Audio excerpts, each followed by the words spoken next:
आप सबका मेरे हिंदी साहित्य चैनल में स्वागत है। आज मैं आप लोगों को 9वीं कक्षा की पाठ्य पुस्तक स्पर्श से रहीम के दोहे पढ़ाने जा रही हूँ। रहीम के दोहे, आइए शुरुआत करते हैं पहले दोहे से। रहीमन धागा प्रेम का मत तोड़ो चटकाए, टूटे से फिर ना मिले मिले गांठ पड़ी जाए। रहीम जी इस दोहे में कहते हैं प्रेम जो है धागे के समान होता है। जो प्रेम संबंध है वो धागे के समान कोमल और अटूट होता है, तो उसे कभी भी हमें झटपट नहीं तोड़ देना चाहिए। चटकाए का अर्थ है झटपट।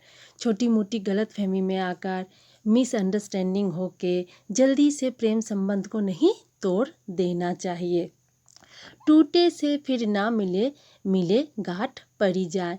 यदि एक बार प्रेम संबंध टूट जाता है तो फिर वो पहले की भांति नहीं हो पाता है।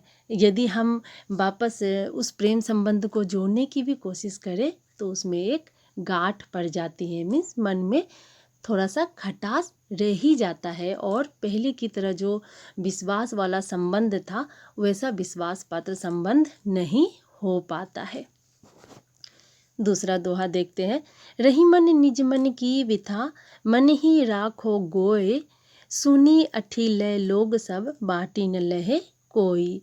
रहीम जी इस दोहे में कहते हैं कि अपने मन की व्यथा, निज मीन्स अपने मन की विथा का मतलब होता है दुख, दर्द, वेदना। अपने मन में यदि आपके कुछ दुख है, दर्द है, वेदना है तो उसे अपने ही मन में हमें छुपा के रखना चाहिए, सबको नहीं बताना चाहिए। हाँ, यदि कोई हमारा बहुत अपना है, परम मित्र है, हमारे बहुत करीब है तो उससे हम बता सकते हैं, शेयर कर सकते हैं, लेकिन हर किसी को नहीं बताना चाहिए। यदि हम हर किसी को अपनी दुख तकलीफ की बातें बताते रहेंगे तो क्या होगा, कोई हमारी तकलीफ दूर तो नहीं करेगा, बांटेगा तो नहीं, बल्कि मन ही मन हम पर हंसेगा। अठिले मीन्स हमारा मजाक उड़ाएगा। अगली दोहे को देखते हैं। एक साधे सब सधे, सब साधे सब जाए, रहीमन मूल ही सींच बो, फूले फले अघाए। इस दोहे में रहीम जी कहते हैं एक साधे सब सधे, अर्थात यदि हम परमेश्वर को सच्चे दिल से अपना लेते हैं, यदि एकमात्र परमेश्वर को हम सच्चे मन से अपनाते हैं, धाते हैं, उनको हम अपने आप को समर्पित कर देते हैं तो क्या होगा, हमें संसार की सारी उपलब्धियां स्वयं ही प्राप्त हो जाएगी। परंतु यदि सब साधे सब जाए, यदि हमें हमारे पास संसार की सारी उपलब्धियां है पर हम ईश्वर को समर्पित नहीं है, हमने ईश्वर को अपनाया नहीं मन से, तो क्या होगा, वो सारी उपलब्धियां व्यर्थ हो जाएगी और धीरे धीरे हमारे जीवन से चली जाएगी। रहीमन मूल ही सींच बो, फूले फले अघाए। उदाहरण देकर रहीम जी कहते हैं कि जिस प्रकार से हम अपने बगीचे में एक पौधा लगाते हैं तो उस पौधे के जड़ को हम सींचते हैं। सींचना मीन्स पानी देते हैं, खाद्य पदार्थ देते हैं, उस जड़ का बहुत ख्याल रखते हैं। और जब हम जड़ में खाद्य पदार्थ देते हैं, पानी देते हैं, जड़ को सींचते हैं तो पौधा बड़ा होता है और फूल और फल से लद जाता है। अर्थात उस पौधे से हमें हर वो चीज़ प्राप्त हो जाती है जो हम सोचते हैं उस पौधे से प्राप्त करने की। तो हमारा ध्यान कहाँ होना चाहिए, जड़ में होना चाहिए। और मनुष्य के लिए उसका जड़ क्या है, ईश्वर है। हमें सदैव अपने आप को ईश्वर को समर्पित करके रखना चाहिए। यही इस दोहे का मूल अर्थ है। आगे पढ़ते हैं दोहा नंबर 4। चित्रकूट में रमी रहे, रहीमन अवध नरेश, जा पर विपदा परत है, सोआबत यह देश। चित्रकूट एक प्रसिद्ध स्थान है, स्थान का नाम है जहाँ पे अवध नरेश मतलब श्री राम जी रहने के लिए गए थे जब उनको 14 बरस का वनवास मिला था। माता सीता और भाई लक्ष्मण के साथ वो उस जगह पर वो रहने गए थे। अपने वनवास के समय को उन्होंने उस स्थान में काटा था। अपने घर बनाकर, अपनी कुटिया बनाकर वह बड़े ही आनंद पूर्वक से अपने वनवास के दिनों को उस स्थान पे उन्होंने काटा था, आनंद पूर्वक जीवन जिया था। तो जब श्री राम ने ऐसा किया, तभी से वो स्थान बहुत प्रसिद्ध हो गया और यह माना जाने लगा कि जिस किसी पर भी अब विपदा आती है, विपदा का अर्थ है दुख तकलीफ, चाहे वो मानसिक तकलीफ हो या शारीरिक तकलीफ हो, जब उस पर कोई दुख और तकलीफ आती है तो वो सीधे उस देश, उस स्थान को जाता है, चित्रकूट में जाता है और कुछ समय वहाँ बिताता है। जब वह ऐसा करता है तो उसकी सारी पीड़ाएं धीरे धीरे करके समाप्त हो जाती है, चाहे मानसिक पीड़ा हो या शारीरिक पीड़ा हो, वह पीड़ा दूर हो जाती है और वह स्वस्थ होकर लौट आता है। दोहा नंबर 5। दीर्घ दोहा अर्थ के आखर थोड़े आही, ज्यू रहीम नट कुंडली सिमटी कूदी चढ़ी जाही।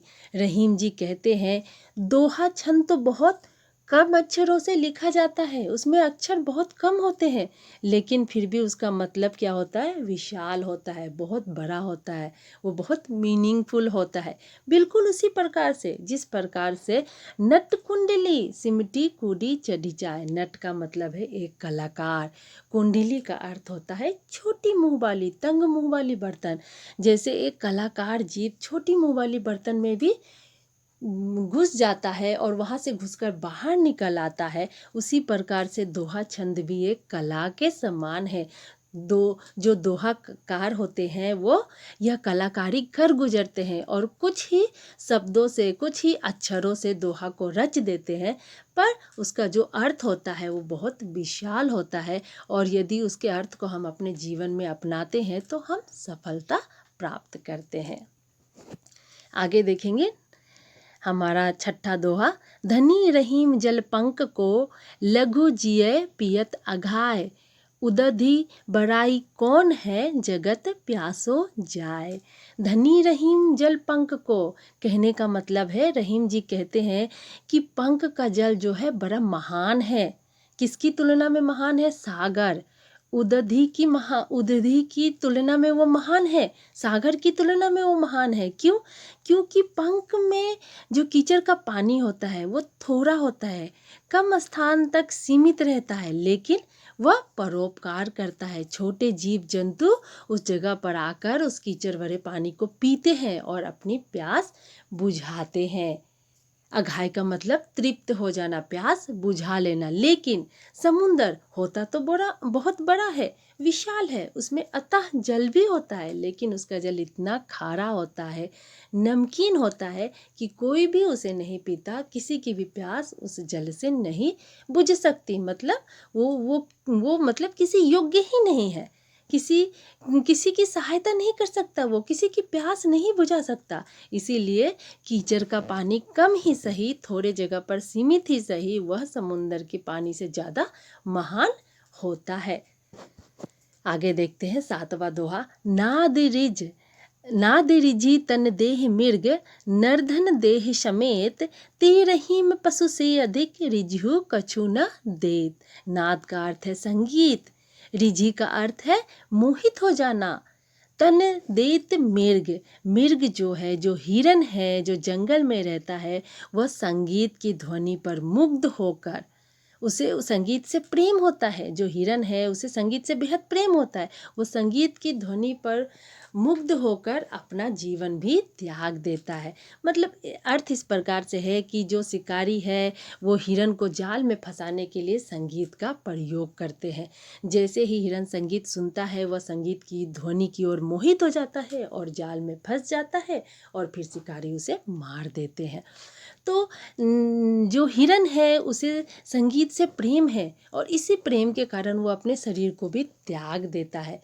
लेकिन जो हम मनुष्य हैं, कुछ मनुष्य ऐसे होते हैं, सभी नहीं, कुछ मनुष्य ऐसे होते हैं, रहीम जी कह रहे हैं, जो बेहद तुच्छ होते हैं, स्वार्थी होते हैं, वो केवल स्वयं के बारे में सोचते हैं और वो यदि किसी पर मोहित भी हो जाए, उन्हें यदि कोई पसंद भी आ जाए, कोई भा भी जाए, तो भी वह उसका ना तो धन से उसकी मदद करना चाहते हैं और ना ही तन से उसकी मदद करना चाहते हैं, ना ही प्रेम से उसकी मदद करना चाहते हैं। तो ऐसे मनुष्य जो सिर्फ अपने बारे में सोचते हैं, स्वार्थी होते हैं, और यदि किसी को पसंद भी करे फिर भी उसे कुछ देना पसंद नहीं करते, ना ही देना चाहते हैं, वो पशु से भी बहुत नीच होते हैं, तुच्छ होते हैं, ऐसा रहीम जी कहते हैं।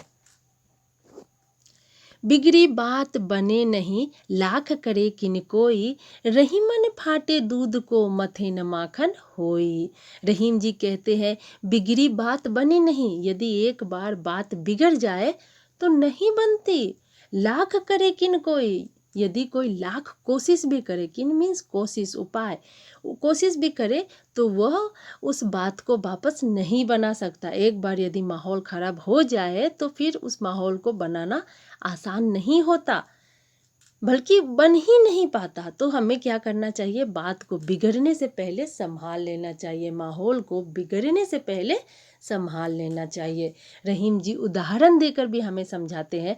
वो कहते हैं फाटे दूध को मथे न माखन होई, यदि एक बार दूध फट जाए, दूध नष्ट हो जाए तो फिर दूध को कितना भी मथा जाए, मिलाया जाए, उससे कभी भी मक्खन नहीं निकलता।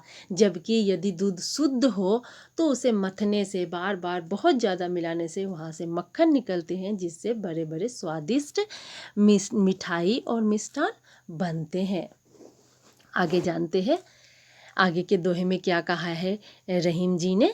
रहीमन देखी बरेन को, लघु न दीजिए डारी, जहाँ काम आवे सुई, कहाँ करे तरवारी। रहीम जी कहते हैं बड़ी वस्तु को देखकर छोटी वस्तु को त्याग नहीं देना चाहिए, फेंक नहीं देना चाहिए। क्यों ऐसा नहीं करना चाहिए? क्योंकि हर वस्तु का अपना महत्व होता है। छोटी वस्तु अपनी जगह में उपयोग में आती है, बड़ी वस्तु अपनी जगह में। उन्होंने उदाहरण देकर कहा है कि सुई बहुत छोटी होती है और वो कपड़े सीने के काम आती है। क्या हम तलवार से कपड़े सी सकते हैं? नहीं सी सकते। तो सुई जहाँ पे काम आती है वहाँ पे सुई की ही आवश्यकता होती है। बड़ी वस्तु तलवार जो है सुई का कार्य नहीं कर सकती। उसी प्रकार से जिस तलवार से हम युद्ध करते हैं वो तलवार जैसे सुई का काम नहीं कर सकती, वैसे ही सुई क्या कर सकती है, तलवार का काम नहीं कर सकती। सुई का अपना स्थान है, महत्व है, तलवार का अपना स्थान और महत्व है। युद्ध के लिए हम केवल तलवार का प्रयोग ही कर सकते हैं और सिलाई के लिए सुई का। तो इसीलिए हर वस्तु का अपना महत्व है और बड़ी वस्तु को देखकर छोटी वस्तु को हमें त्यागना नहीं चाहिए। आगे देखते हैं। रहीमन निज संपत्ति बिना, कोई न विपत्ति सहाय, बिनु पानी जीव जलज को, रवि सेक नहीं रवि सेक बचाए। तो रहीम जी इस दोहे में कहते हैं कि सबको अपना धन संपत्ति जो है संचित करके रखना चाहिए, इकट्ठा करके रखना चाहिए बुरे समय के लिए। जब कभी विपत्ति आ जाए तो उस धन संपत्ति से हम उस विपत्ति के समय को दूर कर सकते हैं, काट सकते हैं, बिता सकते हैं। तो हमें हमेशा अपना धन को संचित करके रखना चाहिए, क्योंकि जब बुरा समय आता है कोई हमारा काम नहीं आता, अपना ही धन हमें काम में आता है और हमें उसका ही इस्तेमाल करके अपना जीवन जीना होता है। बिनु पानी जीव जलज को, नहीं रवि सेक बचाए। जिस प्रकार से जो तालाब में यदि पानी ही ना हो तो कमल का फूल मर जाएगा, सूख जाएगा, वो खिल नहीं पाएगा। रवि सेक में सूर्य का प्रकाश भी उस कमल को ना बचा पाएगा, ना खिला पाएगा। कमल के पास अपना पानी होना बेहद आवश्यक है। यदि उसके पास अपना पानी ही नहीं होगा तो सूर्य की किरणें भी उसे नहीं बचा पाएगी। जबकि हम सभी जानते हैं कि सूर्य की किरणें बेहद आवश्यक है पेड़ पौधों के लिए, खाना बनाने के लिए। हम सभी जानते हैं कि पेड़ पौधों को सूर्य की किरणों की आवश्यकता पड़ती है अपने लिए भोजन बनाने के लिए। यदि सूर्य ना हो तो कोई भी पेड़ पौधा अपना खाना नहीं बना पाएगा। तो यहाँ पे कमल का फूल है वो सूर्य की वजह से तो खिलता है, लेकिन यदि कमल के फूल के पास अपना जल ना होगा, अपनी जल रूपी संपत्ति नहीं होगी, तो जो सूर्य की किरणें हैं वह भी उसे ना बचा पाएगी और वह मर जाएगा। अभी हम अगली दोहे को पढ़ेंगे। रहीमन पानी राखिए, बिनु पानी सब सून, पानी गए न उबरे, मोती मानुस चून। रहीम जी यहाँ पे कहते हैं कि पानी, यहाँ पे पानी का 3 अर्थ है। एक पानी है सम्मान, दूसरे पानी का अर्थ है चमक और तीसरा पानी पानी ही है, जल ही है। तो यहाँ पे 3 वस्तुओं के बारे में कहा गया है। एक तो मोती, मोती हम सभी जानते हैं क्या है, पर्ल, वो चमकने वाली वस्तु। मानुष, मनुष्य, और चून मतलब आटा। तो रहीम जी का कहना है कि सबको अपना अपना पानी रखना चाहिए। अभी सब में यहाँ पे 3 ही वस्तु है, मोती, मनुष्य और चून। तो मोती के लिए पानी उसकी चमक है, मनुष्य के लिए पानी उसका सम्मान है, और चून के लिए अर्थात आटा के लिए उसका पानी पानी ही है, जल ही है। तो एक मनुष्य जो है बिना सम्मान के जीवित नहीं रह सकता, उसका जीवन व्यर्थ है, उसका पूरा जीवन व्यर्थ है यदि लोग उसे सम्मान नहीं देते, यदि उस व्यक्ति के पास अपना सम्मान ना हो। तो उसी प्रकार से मोती बेकार है यदि उसके पास अपनी चमक ना हो। यदि मोती चमकदार ना हो तो वो आकर्षित ही नहीं लगेगी, किसी का मन ही नहीं लुभाएगी, और ऐसे में कोई उस मोती का प्रयोग नहीं करेगा। चूना, आटा, आटे से बहुत सारी पकवानें बनती है, लेकिन वो पकवान तभी बन सकती है जब उसको पानी के साथ मिलाकर गूंथा जाए। तो जब पानी ही ना होगा तो आटे को गूंथा ही नहीं जाएगा और कोई भी वस्तु नहीं बन पाएगी। तो इसलिए रहीम जी कहते हैं, रहीमन पानी राखिए, बिनु पानी सब सून।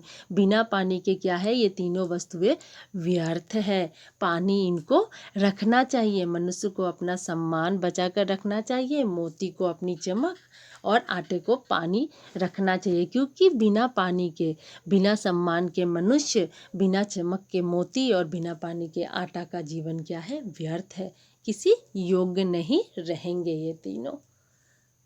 तो इसी के साथ मैं समाप्त करती हूँ। आप सबका धन्यवाद। आशा करती हूँ कि रहीम के दोहे आप सभी को समझ में आ गए होंगे। यदि आप सबको अच्छा लगा ये वीडियो तो सब्सक्राइब करें और लाइक करें। एक बार फिर से धन्यवाद।